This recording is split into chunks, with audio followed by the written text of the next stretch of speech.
Assalamualaikum warahmatullahi wabarakatuh. Kali ini kita akan belajar mengenai aksi nyata topik 2 kurikulum merdeka menyebarkan pemahaman. Mengapa kurikulum perlu berubah?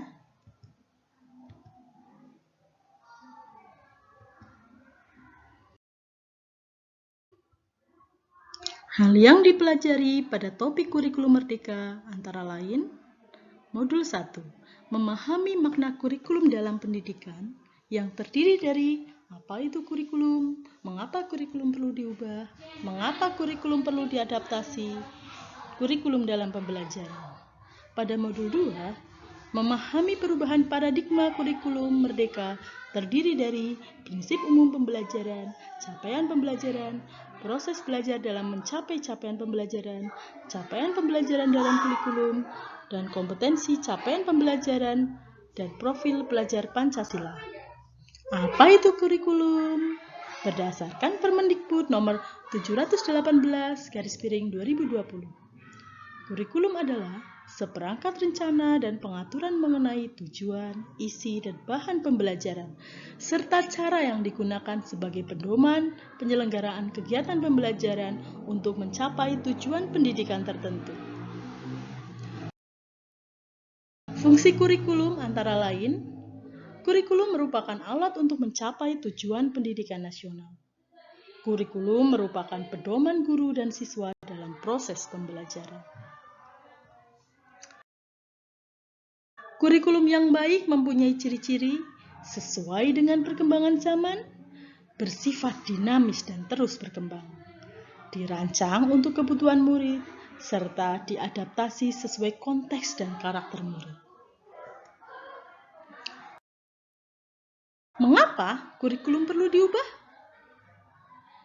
Yang pertama adalah agar relevan dengan perkembangan zaman.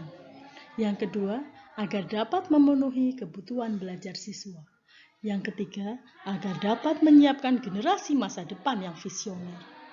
Yang keempat, kurikulum yang baik adalah kurikulum yang sesuai dengan zamannya, bersifat dinamis, bukan statis. Mengapa kurikulum perlu diadaptasi? Kurikulum yang baik adalah kurikulum yang sesuai dengan zamannya dan terus dikembangkan atau diadaptasi sesuai dengan konteks dan karakteristik peserta didik demi membangun kompetensi sesuai dengan kebutuhan mereka di masa kini dan masa depan.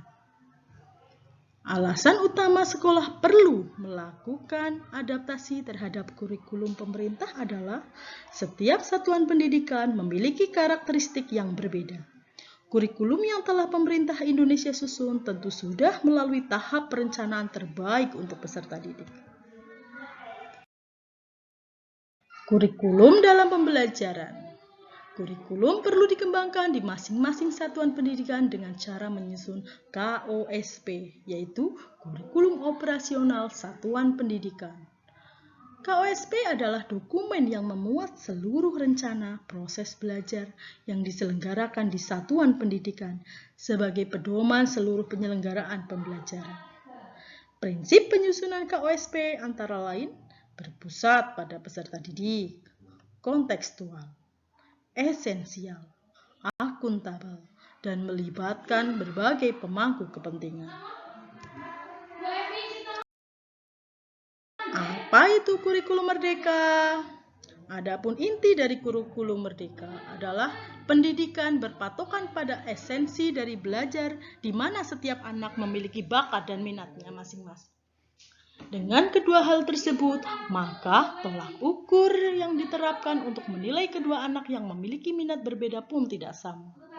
Sehingga setiap anak tidak bisa dipaksakan untuk mempelajari sesuatu hal yang tidak disukainya. Tujuannya untuk mengasah minat dan bakat anak sejak dini. Prinsip pembelajaran kurikulum merdeka. Prinsip pembelajaran kurikulum merdeka antara lain kondisi peserta didik. Pembelajaran dirancang dengan mempertimbangkan tahap perkembangan dan tingkat pencapaian peserta didik saat ini. sesuai kebutuhan belajar, serta mencerminkan karakteristik dan perkembangan yang beragam, sehingga pembelajaran menjadi bermakna dan menyenangkan. Kemudian pembelajar sepanjang hayat. Pembelajaran yang dirancang dan dilaksanakan untuk membangun kapasitas untuk menjadi pembelajar sepanjang hayat. Holistik. Proses pembelajaran mendukung perkembangan kompetensi dan karakter peserta didik secara holistik. Relevan, yaitu pembelajaran disusun sesuai konteks, lingkungan dan budaya peserta didik, serta melibatkan orang tua dan masyarakat sebagai mitra. Kemudian berkelanjutan, yaitu pembelajaran berorientasi pada masa depan yang berkelanjutan. Demikian mengenai kurikulum Merdeka yang telah saya pelajari. Sekian dan terima kasih.